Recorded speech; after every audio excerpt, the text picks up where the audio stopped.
We look at hormones through saliva.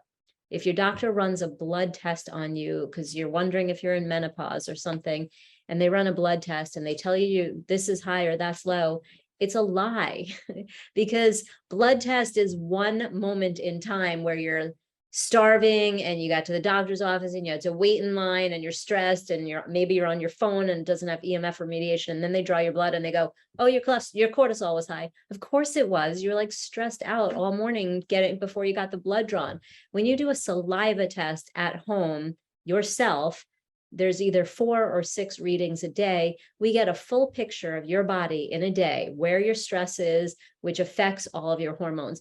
And I actually I have a couple of those handy. So let me open one and then let me share my screen.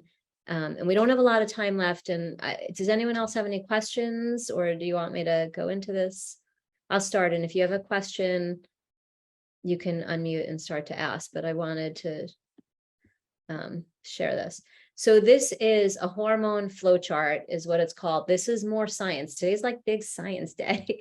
And you don't have to memorize the science. You just have to understand it, because usually it's just that. It's like it makes sense to people. So on this flow chart, you see cholesterol at the top, right? And so here's your cholesterol. And the doctor goes, your cholesterol is really high.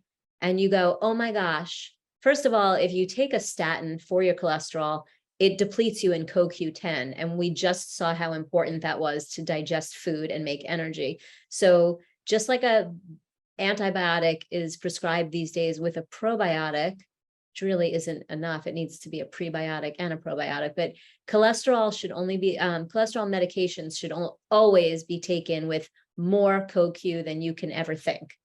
So then cholesterol gets converted into pregnenolone, which could either go this way, which is survival, to cortisol. Cortisol is the stress hormone. Your body will secrete cortisol in response to stress. Stress can be, I'm not digesting my food well. It could be, I have an exam. It could be a certain person, a job. It could be being on an airplane for hours or going through like some kind of, I don't know, security check. Last time I had to go through security where I didn't get to use TSA pre, I was stressed beyond explanation. I felt like a criminal and a prisoner, the way what they do. And I feel sad that anyone has to do that. But thankfully I don't on a regular basis. It was a mistake on my whatever boarding pass, but just saying like something so silly as getting on an airport was like so stressful. So I secrete more cortisol. When you go to this right side, it's survival. When you go to this left side, it's reproduction.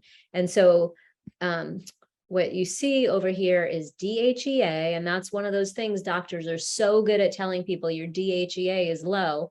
Well, yeah, it's low because you're producing cortisol instead. So this flow chart can either go to the right or the left. And let's say it's supposed to be 50-50. You know, when you have more stress, it's going to go like 80% to cortisol and 20% to the left. And I have to share my screen again to show you the main point here. And so on this chart on the left, you can see estrogens at the bottom. So if you're in menopause and your doctor's like, oh, your estrogen's too high or too low, well, look at where it starts. It starts with cholesterol, and cholesterol and cortisol are directly connected. So if your cholesterol is high, you need to check your cortisol, because that's really where the problem lies. And then this chart, let me just, I don't know if you'll be able to see it. So let me just do a quick 1-minute explanation on this one. This is like part 2 of my hormone education. And there's a lot of information on here. And so in the top middle, there's a bunch of different reasons for stress. As I just said, it could be psychologic, EMF, energetic, emotional, lack of sleep, people, places, things, jobs, etc. And so on the left, it's the HPA axis. The right is HPT. The left is hypothalamus, top of the head, pituitary, also known as the third eye, and the adrenals in the middle of your back. On the right is the hypothalamus, the pituitary, and the thyroid, which is at the base of the neck. And so they're very similar, but when your body, we're going back to the first picture where cortisol, your body secreted a lot of cortisol. Well, when you secrete that much cortisol, what happens is you do this and you basically inhibit the thyroid from working. And then if you so when there's 3 arrows here and 1 here, so this one is when you're secreting a lot of cortisol, you go down the flow chart this way and you inhibit the thyroid this way and this way. So somebody came in the other day and their T3, their free T3 was high, and I said it is not getting into the cell. If it's floating around high, then it's not going into the cell. If your T4 is high, then you're probably not converting it into T3. And like, so anyway, you don't need to know all the details of this, but the main point of where all those hearts are is cortisol.